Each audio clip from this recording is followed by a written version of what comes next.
Hello ladies and gentlemen, and welcome back to the channel. I am Starco Gaming and we are back with another Dragon Champion video. Guys, today we're going to be covering another goblin. We're going to be talking about the best goblin healer in the game, Mr. Dr. Frank. We're going to be taking a look at what skill we shall get to level 6 in which order, and also we're going to talk about how to use these skills when we play Dr. Frank, and we're going to look at what rune we should be using, what artifact we should be using, and what stats we should be prioritizing over other stats. So this is what we're going to be taking a look at in this video, guys. But before we jump into that, if you are level 15 or below, make sure to use the promo code STARCO to get $10 worth of free stuff. To do so, it is very simple, guys. You go in settings, use promo code, then you enter the words STARCO, STARKO, and you press OK, and you will receive $10 worth of free stuff, which includes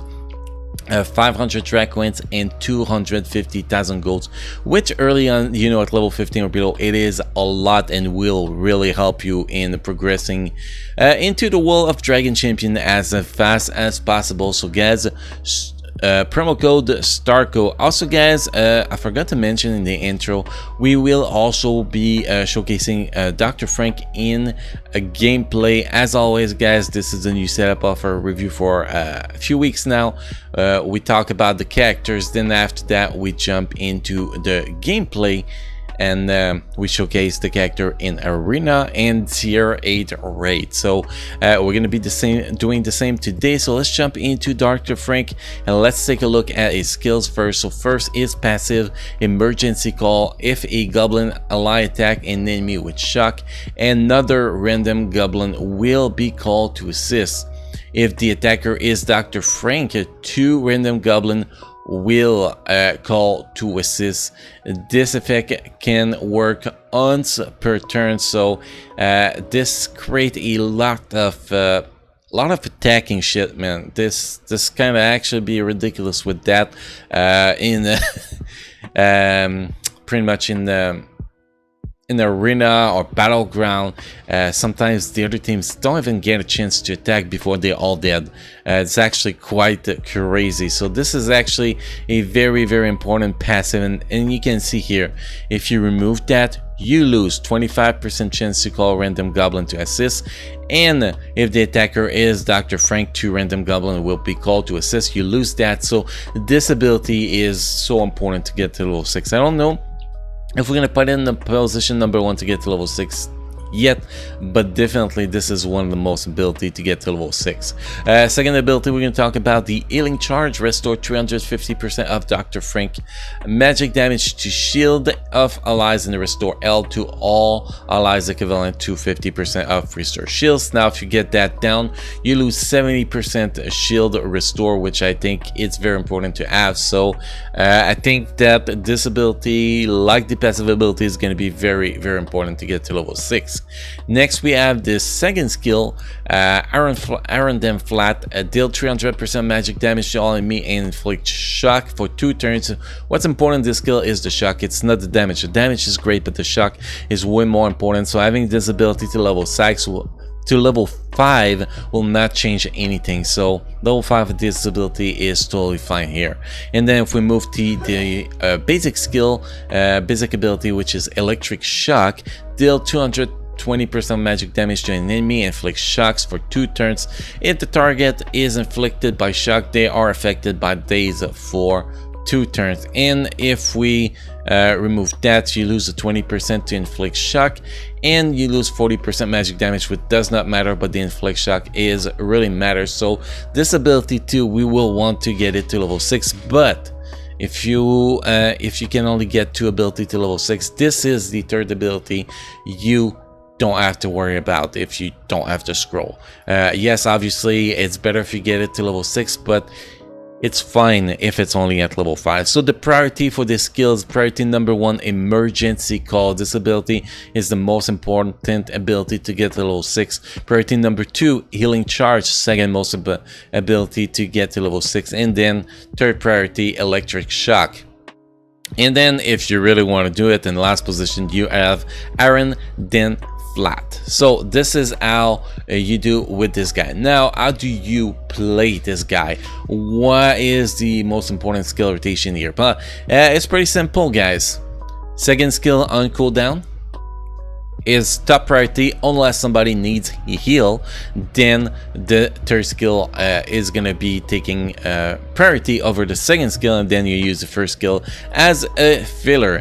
Now you want to wait till somebody not just lacking shield but also lacking health to use the skills, because it will also heal a little bit. So the healing part is really important. So I guess we'll have to wait till at least one character is around 80% HP, then you will use that skill to actually replenish him to about 100% and restore shield on everybody in him, pretty much. I think that will be the objective of how to use this ability properly. So that's how you want to time this ability.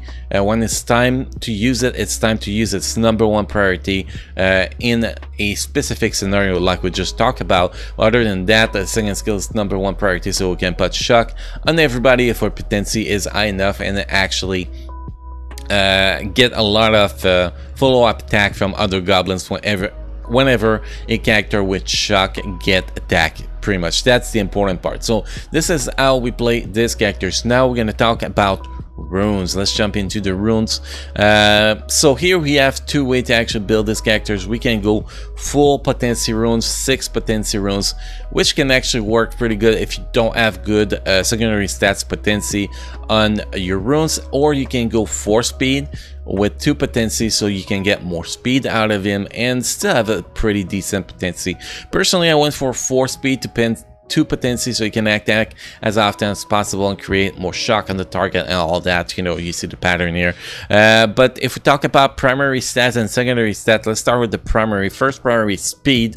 Obviously you want to have as much speed as possible. Second primary, damage. You can go with pretty much damage, critical chance, or critical damage here. It does not matter, but critical chance could actually be very, very solid there. But we already had critical chance here, so damage seems good. But critical chance, why? Because you're gonna be playing with the General Murdoch, which critical chance, critical hit will trigger you know, stuff from General Murdoch, which we cover in the last Goblin review that you can see in you can see the playlist in the description down below, by the way, guys. So critical hits are very important, so critical chance will actually be better than this one.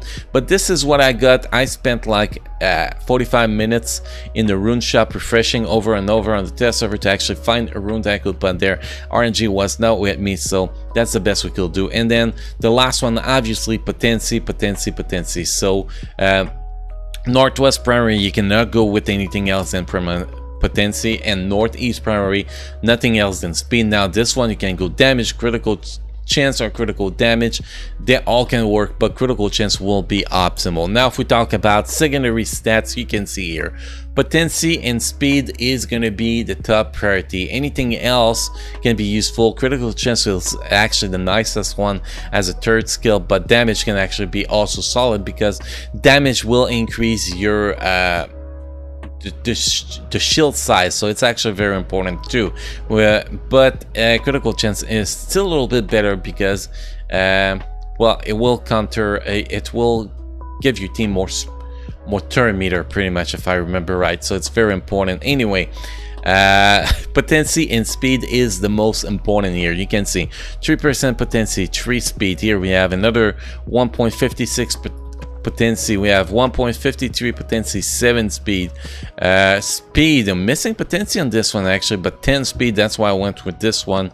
Here we have potency 4.57% and 3 speed, and lastly we have 14 speed on this one with the primary potency. You can see the pattern, a lot of potency, and that brings us to 224 speed and 65% potency. Potency needs to be above 60% if you can. If you don't have 60% potency with 4 speed runes, you gotta replace those speed runes for potency runes without a single doubt. Now, with that said, let's take a look at the artifact. Artifact, you want to go with Potency Artifact. There is two available Potency Artifact. One is Reward from Battleground, and one is this one, the Paladin Limb, that you can actually find in the chest. And so I went with this one since I don't have access to the other one, but both are about the same. We don't care about the extra you know, the passive on it, if we can call it, the skills on it. We don't actually care about that. All we care about is the potency. Like if you get it to 4 stars, you get 12% potency. If you get it maxed out, you get 15% potency.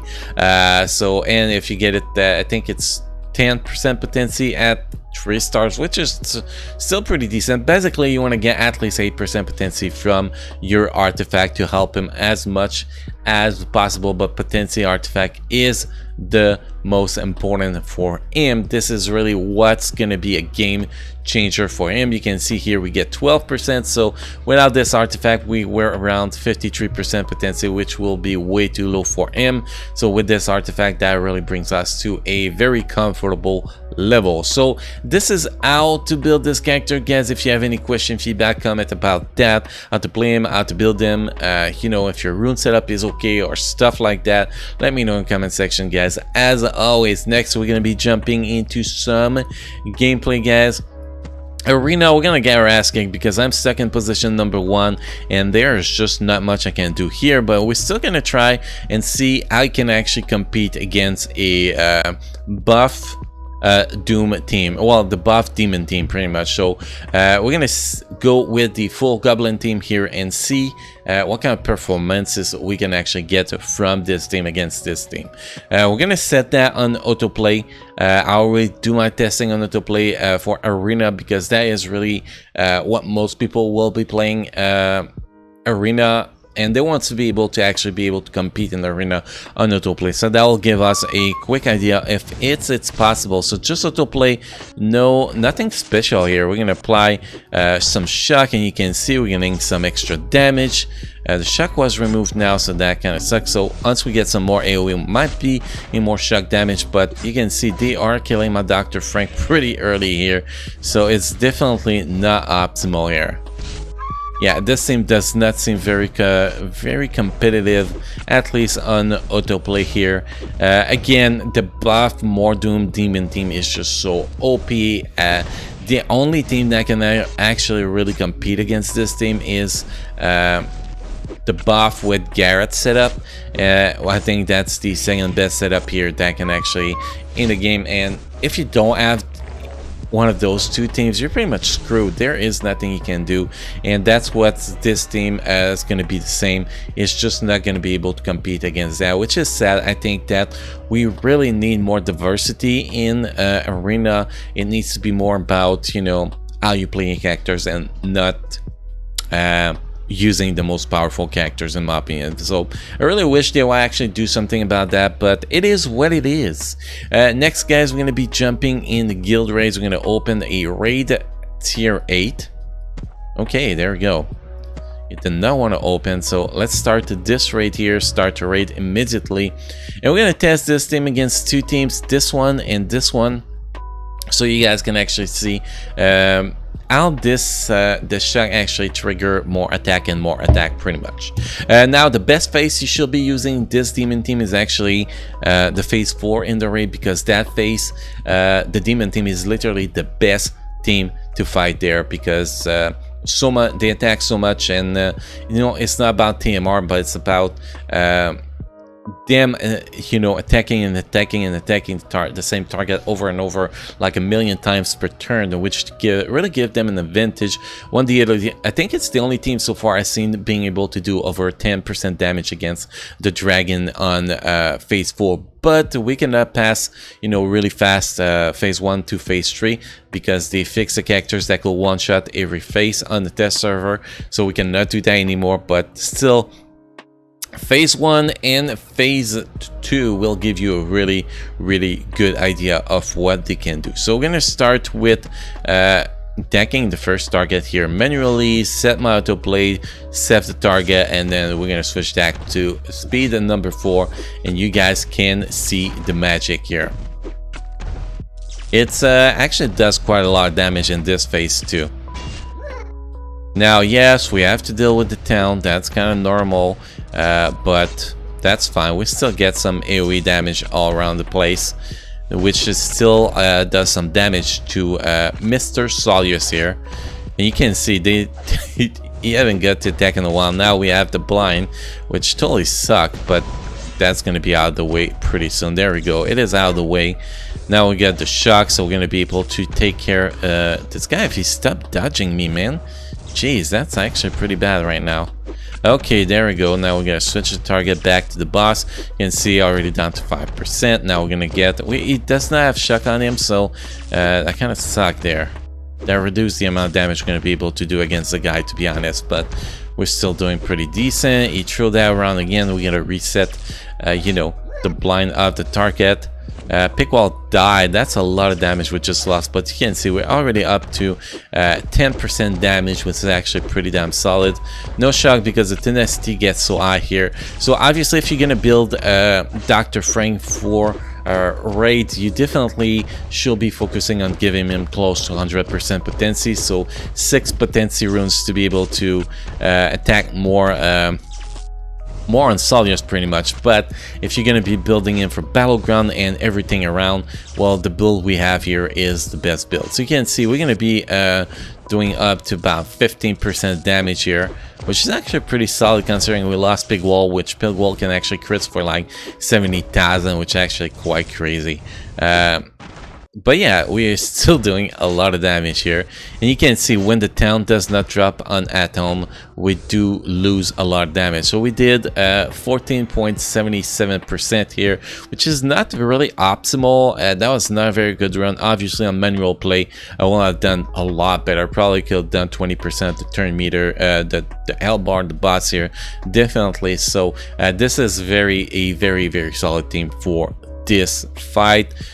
Now we're gonna restart this raid and we're gonna jump against Mega Wheel. Mega Wheel is not gonna be that good because we are kind of lacking the well, not lacking anything, it's just that every time you attack Mega Wheel, you get turn meter and then he attacks you so much. So that is definitely gonna suck against him. It's definitely not gonna be optimal, but I still want to show it to you guys so you can see. But if we're really talking about the best two faces for the Goblin team, is definitely Soleus face and Dragon face, or Arakor face if you want to call it like that. Those are literally the two best faces for that. Okay, so we're gonna jump in here and we're gonna kick some ass, hopefully, and see if we can get a good crits from Pigwall. It's a lot of damage. We can actually check the global damage at the end, and honestly we could replace Goramir if we wanted to, because his minions does a lot of little attacks, so that does not help in not making Mega Wheel attack more. So we could definitely replace him for Major Scott. That could actually be a good possibility for this one. We should actually do that and try out. I don't think my Major Scott is really built out, but I think that will work out because the more minions you have out there, the more Mega Wheel is going to attack you back. So that might not be optimal for this team here. So let's remove this one. Let's bring another Goblin here. Here we go. And let's bring Major Scott. It's not really built up, I think, so it's not going to be doing the greatest damage, but I think that's still going to be pretty decent here. So we're gonna set that on autoplay. We're gonna put that speed 1, so that gives us time to actually target something. Boom, I target the wrong thing. There we go. And now we can actually go bananas, hopefully, and see what kind of damage we can actually get. The objective is always 10% damage, which I don't think this team's going to be able to do, to be honest. But in any raid phase, 10% damage is the objective. Well, the first 3 phases 10%, and then the last phase, if you can actually... We're not even getting a count in this run, so definitely that is a terrible finally a town, but that was a little bit too late. But yeah, phase 1 to phase 4 you want to get 10% damage, and then you phase 1 phase 3 10% damage, and phase 4 you want to get at least 5% damage, and we're getting close to the 10% considering that we did not have a taunt early on. And you can see Pigwall while you want to see him attack. You see it took him out 2% of the bar here. That was kind of ridiculous, but we can still do over 10% here, so I guess yes, that is actually not so bad. 11%, so 11.01%, which a terrible start here. So definitely can see the potential of this team, and you can see Pigwall is your star. It doesn't look like that. It doesn't look like Pigwall is so strong, you know, he's a whole characters and that, but his sniping ability is crazy. You can see here the damage. It actually does more damage than General Murdoch, but if General Murdoch is not in the team, it won't do as much damage. So it's very important to have him, and you can see here we got kind of good amount of damage from Major Scott. So I think that was a good setup. I definitely did better, but here you saw that every time a target has shock, Dr. Frank was able to assist, which was the objective of this gameplay, obviously. Anyway, guys, so that is pretty much all we had to show in this video. Hopefully you guys enjoyed this video. Don't forget to subscribe to the channel for more daily Dragon Champion content and live stream. We stream every single night, 7 p.m. Pacific time, so make sure you stop by and check out our stream, guys. So like I said, hopefully you enjoyed this video. If you did, make sure to like this video. Also, it helps telling YouTube that this video was awesome, and she'll be promoted to more people. That's always awesome. Anyway, guys, again, thank you for watching. You'll enjoy your time playing Dragon Champion, and I will see you guys again in the next video. Thank you.